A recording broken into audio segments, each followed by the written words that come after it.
Liz Cheney is talking out today about the situation in Afghanistan. As you already know, it's a dire situation where Americans are scrambled to leave the country. Afghans, refugees, Afghans that work with the American government, they're trying to leave the country to come to the United States. It's a very dire situation. As a former U.S. soldier, I can tell you exactly how stressful this can be. But with further say, Liz Cheney today came out on Fox News. He was talking to here to what she has to say. Let's check this out. Then we'll comment on the other side. Congressman, I'm sure you're aware that President Trump, in a number of interviews, has said that this would not have happened if he were in charge. What do you think? Well, look, he set this in motion. He began the process of negotiating with the Taliban. He said many times the Taliban was going to kill terrorists on our behalf. He praised the Taliban. He apparently wanted to invite them to Camp David. So he fundamentally misunderstood the situation on the ground and did real damage to our partners, the Afghan government, by excluding them from those negotiations. So the idea that you could sit at a table, negotiate with the Taliban, count on them to defend our security is wrong. And we heard a lot of things from President Trump and Secretary Pompeo that were wrong. But again, President Biden is the commander-in-chief right now, and he's the one who made the decision to withdraw now and to do it the way he's done it. And he bears certainly the brunt of the responsibility for what's unfolding on the ground. Just heard Liz Cheney, she said it bluntly. Donald Trump was responsible by setting up the ground for what's happening right now in Afghanistan, because Mike Pompeo was the one that basically that was negotiating with the Taliban's without the Afghan government and parallel to know exactly what was going on. So they did everything in the back of the Afghan government, where Mullah Barada was a prisoner in Pakistan. They asked for his release. Then he came to Qatar to negotiate with the Americans to leave the country so they can have a peaceful transition. But the Taliban were out. For me personally, I think they outsmart us in a certain ways, because we got played by the Trump government. Because if you ask me personally, I'll tell you that Donald Trump is somebody that really doesn't understand how politics works. He thinks that if we have a shake hand, a pat in the back, and that's the deal. No, that's not how he works. So he doesn't know about anything about diplomacy.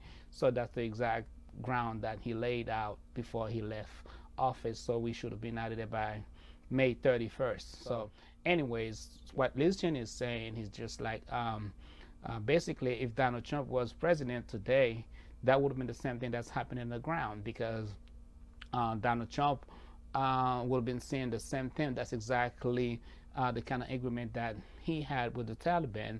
But right now, all the refugees, the people that work with the U.S. government and everything like that, need to leave the country. They have to prove proof of documentations from who and where they work from. And if you look at it, 2 days ago, there was a report that came out about 2 years ago. The visa, the SID, the special visa for the refugees should have been taken care of. But Stephen Miller was in charge in the White House, and this guy, how he works, he blocks these visas, he blocks those Afghans from coming into this country. And they were qualified by working with the Americans, because that's, if we go to war with any country, we usually have allies that works with us, and we have people from that region, from that country, that work with us, that provide us intelligence and whatever you want to call it. But the Afghans right now, they feel betrayed, some of them, by the U.S. government from what's happening right now. But I give Joe Biden some credit, because he came out many times on television by saying that he's taking responsibility for what's going on in Afghanistan, and he's doing his due diligence to bring people home. As you can see, more than 52,000 American Americans and Afghans, refugees, whatever you want to call them, already left Afghanistan. Some of them in Qatar, Germany, you name it. So I give him credit for that by taking responsibility today. Joe Biden came out. He says that he's sticking with the 31st of August to leave Afghanistan. But we have to keep in mind that 31st means like Yes, that's the deadline, but that doesn't mean the U.S. soldier will be out of here by the 31st, because it's not gonna be happening overnight. It takes times, and it's a process, I should say, to get the U.S. out of here. But for me personally, I will welcome the soldiers to be coming home, because it's been 20 years we've been on the battlefield. We've been doing what we're supposed to be doing. The mission was to go after bin Laden. It took us a while to get bin Laden. We got him in Pakistan. So for me, I thought since then we would have been start packing our stuff and come back home. But we're still a little bit longer with the Afghan government, that we train a lot of policemen, a lot of soldiers, so they can stand up and defend their country. But as a matter of fact, they lay down the weapon. They just did the same thing.